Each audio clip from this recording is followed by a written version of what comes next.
È di 38 persone denunciate il bilancio del Maxi Blitz della squadra mobile di Agrigento, guidata dal vicequestore aggiunto Giovanni Minardi, intervenuta ieri mattina in contrada Cicobriglio a Naro, dove è stata bloccata una corsa clandestina di cavalli.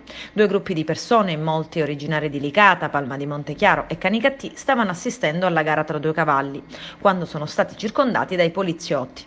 Le ipotesi di reato emerse sono violazione del divieto di organizzare competizioni tra animali e quello di scommesse clandestine. Tutti i 38 sono stati bloccati, identificati ed in seguito accompagnati in questura.